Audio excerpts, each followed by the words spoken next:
Bien, como cada mes llega nuestra columna de historia con perspectiva de género de la mano de la profesora Laura Poncio. Se trata de Cite, Cito, no es plagio, en esta oportunidad acompañada por el doctor Alejandro Rabinovich para charlar un poco sobre su libro más reciente, Caseros, y sobre anatomía del pánico. Vamos a ver la nota. Hola, buenas tardes. Bueno, estamos con Alejandro Rabinovich, que es doctor en Historia de la Escuela de Altos Estudios de Ciencias Sociales de París, es investigador del CONICET y profesor de Historia Argentina de la Universidad Nacional de La Pampa. Es autor de Anatomía del Pánico, La Batalla de Huaki o La Derrota de la Revolución, y de este nuevo libro, que es Caseros, que es editor junto con Ignacio Zubizarreta y Leonardo Canciani. Bienvenido. ¿Cómo estás, Alejandro? Muchas gracias, Laura. ¿Cómo va? Muy bien, gracias por aceptar esta invitación. Leí tu libro, leí el libro de ustedes, me pareció súper fascinante y quería saber por qué pensaron en escribir sobre Caseros. Tiene que ver con que nos dimos cuenta que no había nada sobre un acontecimiento que es como el acontecimiento marcante del siglo XIX, y como normalmente los historiadores académicos trabajamos más con procesos y periodos más largos, este tipo de acontecimientos no le dedicamos atención en sí mismos, se tratan muy al pasar. Y en una mesa, en un coloquio en plena pandemia, todos por Zoom, de repente nos dimos cuenta cuántas cosas, me tocaba comentar la mesa, y me daba cuenta cuántas cosas se escribieron interesantes sobre nuevas, ¿no? De esta renovación historiográfica que tenemos en Argentina, sobre sectores sociales que participan de esa movilización, lo complejo de las alianzas regionales, y que todo eso no está en los libros que figuran en la biblioteca o en el estante de la librería, si alguien quiere ir a ver. Entonces nos dio ganas de escribirlo, y justo se venía el aniversario, el 170 aniversario de Caseros, y con los bicentenarios aprendimos que muchas veces los efemérides son una buena ventana para venderle a una editorial un proyecto que si no, tal vez no les interesaría tanto, una editorial grande. Y pensamos en hacer un libro que fuera a la vez un decantado de lo que es nuestra historiografía nueva, pero que tuviera una narrativa, que tuviera un lenguaje amable, abierto para que lo lean no solo historiadores, sino también gente que le interesa la historia, pero por ahí no se vale sentar a leer 500 páginas del libro de historiografía. Aparte, dentro de la introducción, ustedes escriben que es como que la batalla siempre es como un vértice, un punto de inflexión, ¿no? De antes con Rosas y después de Rosas y Urquiza, pero nunca nadie se centró en la batalla en sí. La verdad es tu capítulo, que es el que cuenta y narra la batalla, es muy bueno, tiene un croquis, que la verdad los chicos de mis cursos de tercer año están fascinados, lo estamos trabajando. Bueno. El croquis, porque bueno. Muchas veces había como esa fantasía de que no hubo batalla, ¿no? De que se presentaron, se enfrentaron y que de repente Rosas escapó y nada más. Pero nunca se detalla cómo fue la batalla, y la verdad fue una batalla que duró un par de horas y hubo enfrentamientos. ¿Cómo fue el poder investigar eso?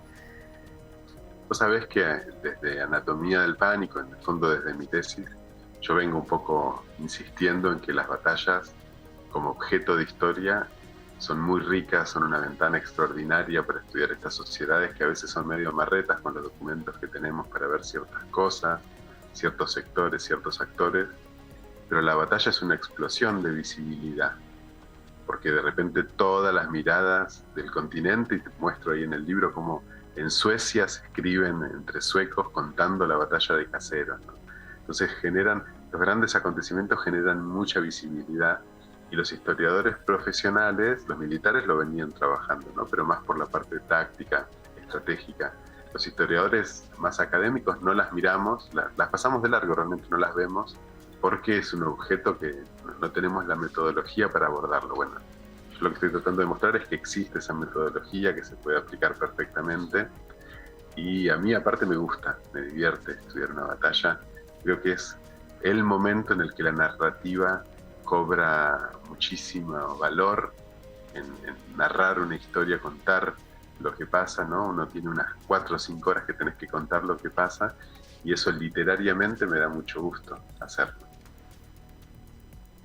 Sí, aparte para las personas que quizás podemos llegar a ser historiadores y que nos interesa el poder ver una batalla sin leer los partes de batalla, que son, por lo menos para mí, son muy dificultosos. ¿no? Sí, y sí, el poder entremezclar todos esos relatos de cada uno de estos generales o jefes o demás y poderlo hacer una narrativa tan descriptiva, la verdad es un trabajo precioso el que pudiste armar. Aparte el croquis es como que te lo sintetiza y vas viendo cómo se van moviendo y te vas imaginando esa batalla, o por lo menos yo me lo voy imaginando en la cabeza y es muy divertido. Vos sabés que el croquis, que parece una hojita nomás y que es un esquema muy sencillito, toma tanto trabajo como escribir el capítulo. Ese croquis lo hizo Leo Canciani, que es el otro editor, pero habremos hecho, no sé, 20 o 30 versiones, simplificando y buscando un lenguaje que sea descriptivo desde lo visual, para que uno lo mire y lo entienda sin tener que ir a referencias o de tener que tener una formación militar para entender lo que está pasando. Si te acordás, en el libro de anatomía, que era más difícil todavía porque es una batalla más complicada, más compleja, lo que hice fue tomar fotos de Google Earth y describirla ahí, la batalla, y eso lo hicimos con otra colega que se llama Mabel Fernández, y ahí literalmente estuve más tiempo haciendo los croquis que escribiendo el libro. Me alegra que lo valoren o que les guste, porque es un condensado de trabajo muy grande. Es que para los y las estudiantes la verdad es como un nuevo mundo. También en el cole analizamos un poco de anatomía del pánico, porque vemos que es como que la batalla de Huaki se desarrolla en 2 sectores, que no todo el mundo sabía que se desarrollaba como en 2 sectores con diferentes flancos, por decirlo de alguna manera, y vos haces en la introducción un análisis muy bueno, que también lo vemos con las y los estudiantes, sobre lo que es esa anatomía del pánico, lo que es tener pánico, que es eso que vos describís, ¿no? De que es como una salida de una cancha de fútbol, así todos corriendo, y que generalmente pasaba cuando había algún soldado que manifestaba que estaban quebrados, ¿no? Que habían venido por la retaguardia y que estaban quebrados, y que se generó todo eso porque lo que vos nos vas relatando en anatomía es como que uno de esos flancos, uno de esos sectores venía con una resistencia muy grande, y hasta incluso había la posibilidad de que pudieran ganar esa batalla, y que ese pequeño detalle también, un trabajo de investigación. ¿Por qué te surgió esa duda de investigar la batalla de Huaki? ¿Qué fue lo que te llevó a eso? En el fondo, no es que yo quería estudiar Huaki, yo quería estudiar una batalla. Lo que pasa es que para hacer este trabajo, en el caso de Caseros, poder escribir un capítulo sobre la batalla, o en el de Huaki, escribir un libro entero, que para mí es un prodigio haberlo logrado en el sentido de las fuentes, vos necesitas muchas fuentes. Lo que uno tiene de la batalla son 4 o 5 partes, ¿sí? Que son las visiones de los 4 o 5 generales o generales de división más importantes. Con eso no se puede hacer un análisis. Por eso yo siempre lo charlo con los colegas de historia militar. Estudiar la batalla solo a partir de las partes es una visión muy parcial, es de arriba para abajo, y ahí todo lo que queremos aprender sobre la sociedad se nos escapa. Hay que verla de abajo para arriba, pero eso ¿cómo lo haces?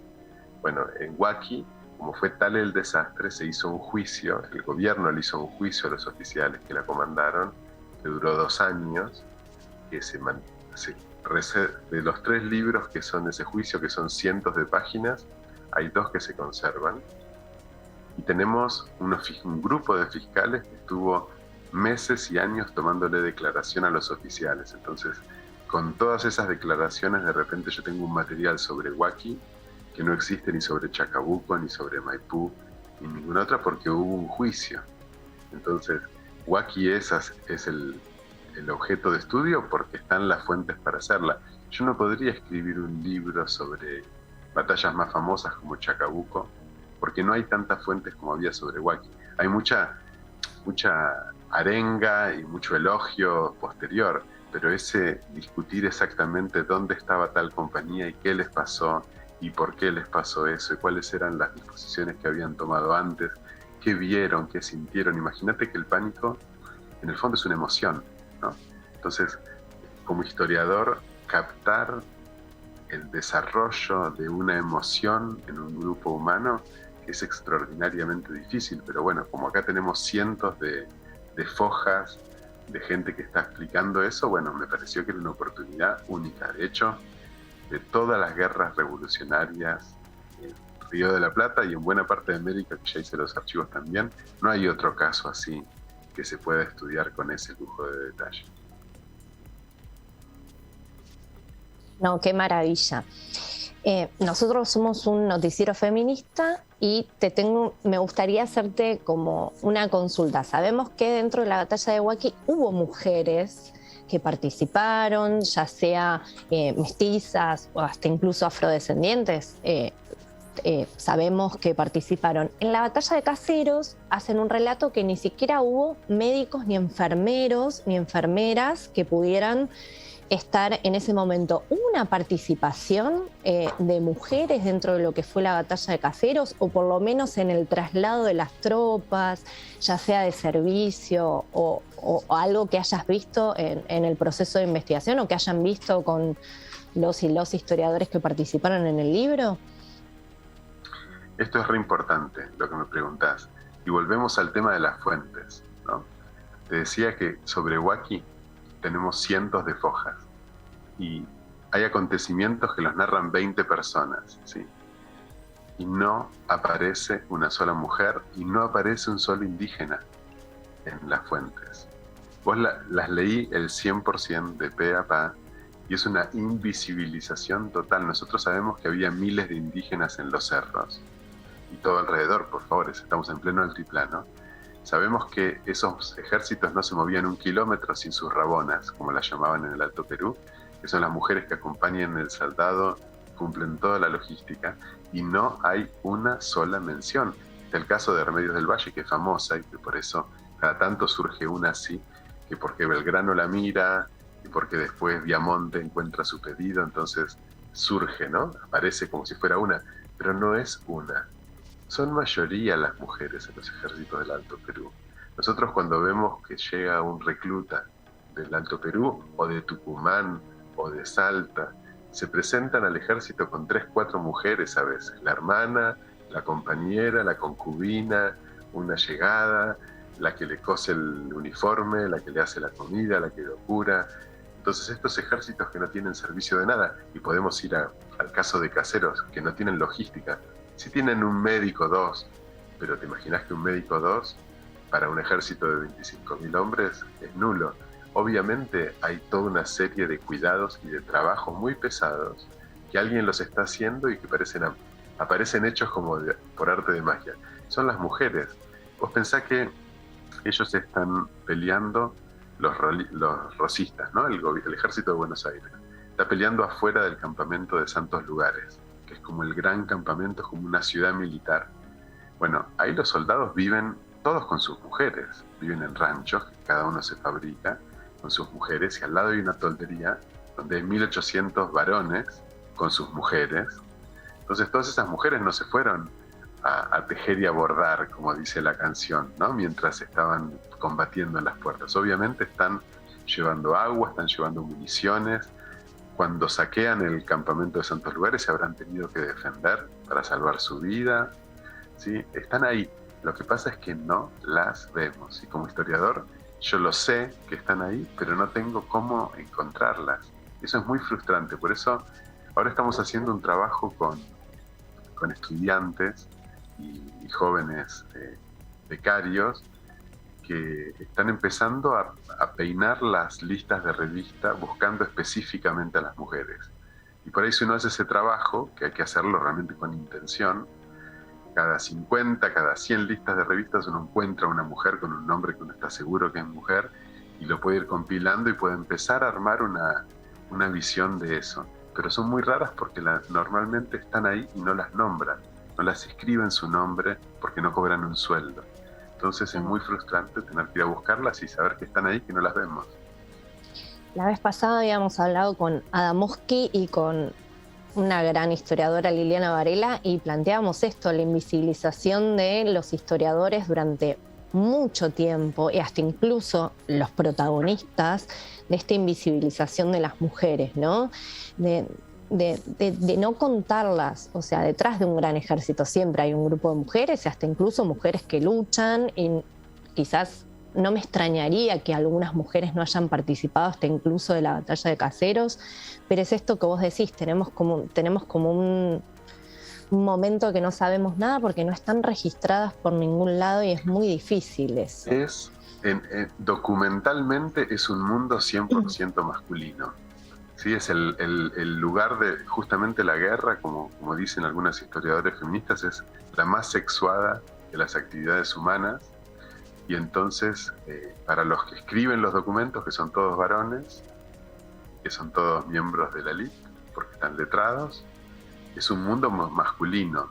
Solamente en ocasiones muy especiales se produce algo extraordinario y surge una mujer.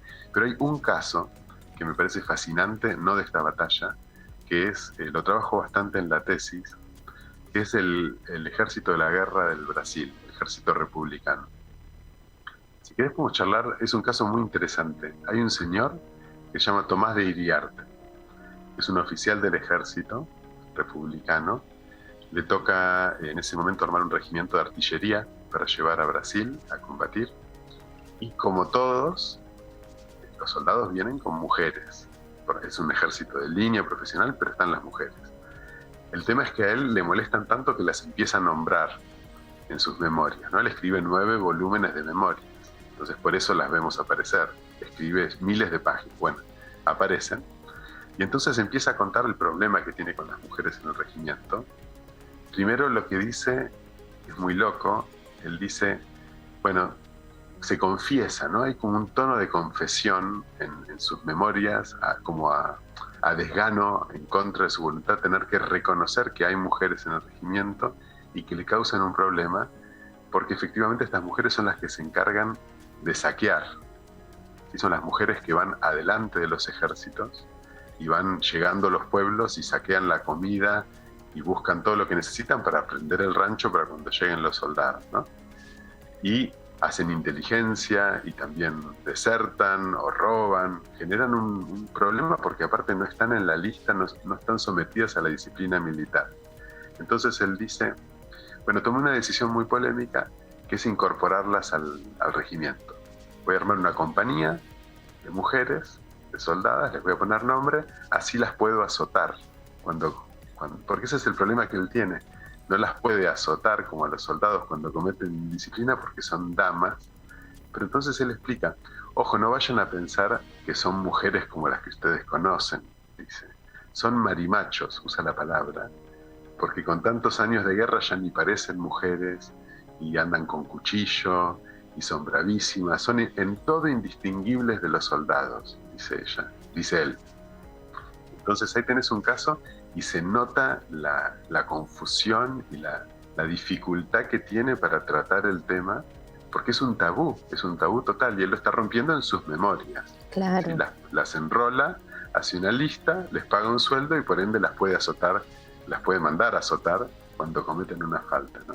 Fíjate qué fascinante la dificultad que tienen para procesar la presencia femenina en un regimiento que es un espacio teóricamente masculino.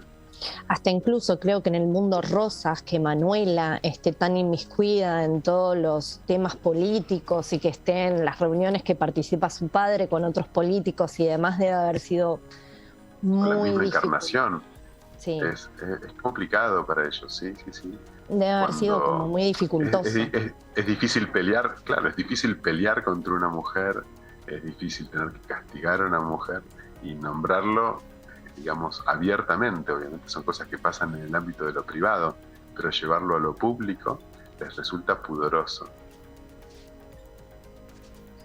Dentro del libro, también algo interesante que estaba viendo es que ustedes se encargaron de contar lo que pasó el día después de la batalla, ¿no? Cómo fue saqueada Buenos Aires, que tampoco se conoce mucho de esta investigación, porque generalmente lo único que se conoce es que, bueno, Rosas se subió al barco, se fue a Inglaterra y después enviaba cartas con Urquiza. Claro, y termina la historia. O sea que también estuvo muy bueno el poder indagar sobre ese día después. Ese es un capítulo buenísimo que lo escribió Gabriel Di Meglio. En el fondo, ya lo había publicado en un libro también muy recomendable que se llama La historia de los saqueos en Argentina. Y cuando leímos ese capítulo dijimos tiene que estar en el libro nuestro porque como la otra cara de la batalla, ¿no? Como contamos, en la batalla consiste en un gran desbande del ejército de la provincia de Buenos Aires, pero normalmente uno lo asume como que mágicamente esos soldados se volverán a su casa o desaparecen. Y no, claro. Están armados, están desesperados, se cayó el régimen de Rosas, se cayó el mundo para muchos de ellos. Entonces llegan a la ciudad de Buenos Aires y la saquean a fondo, y los sectores populares de la ciudad, obviamente con tantas mujeres como varones, participan de esos saqueos. Claro, y de la defensa también. De la defensa, por supuesto, como parte normal de la sociedad, parte integrante de la sociedad, y van a ser fusilados y fusiladas en masa, ¿no? Mueren más en la represión de ese saqueo que en la batalla. No, la verdad, el libro es súper interesante. Te agradezco este tiempito que tenés para nosotras, no, por favor, para el programa. Les recomendamos, por favor, que vayan y que compren el libro y que lo lean. Y te damos 1000 gracias por haber participado de esta entrevista y por ser tan generoso con tu tiempo. Por la invitación. Por favor, que anden muy bien. Bueno, muchas gracias. Te estaremos invitando próximamente para alguna otra entrevista junto con Ignacio Zubizarreta, que tiene un libro muy interesante sobre unitarios. Bueno, dale. Muchas gracias. Que anden bien. Hasta luego. Muy bien, ahí veíamos la nota de Laura Poncio en el marco de Si te cito no es plagio. Y como este programa hoy ha estado muy, muy dinámico, ya nos hemos quedado sin tiempo, así que bueno, agradecerles por estar del otro lado. Nos estamos viendo y escuchando la próxima semana a partir de las 18 horas en Ahora Nosotras. Buena semana, adiós.